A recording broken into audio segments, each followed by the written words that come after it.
I'm meteorologist Nicole Masenzik. Thanks so much for checking in with us for your SkyTrak 13 forecast, and what a good forecast we have on tap. Check out the pollen index. Thanks to yesterday's rain, Indianapolis picked up a little more than a half an inch of rain. Other spots about 1 to 2 inches of rain. Well, the pollen level is low today, but it's going to go back up Monday, Tuesday, and Wednesday. Plenty of sunshine today if you're doing anything outside.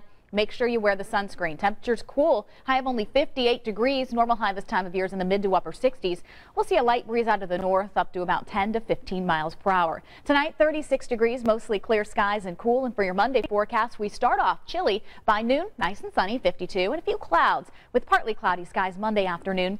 60 degrees. Hope we'll see you today out at the State Fairgrounds for the Channel 13 Health and Fitness Expo. That runs until 5 this evening. Tomorrow, 60. We warm up a little bit each and every day. By Friday, we're at 70 degrees. And how about Saturday for the mini marathon? We're looking at starting temperatures in the 40s and 50s. It should be mainly dry.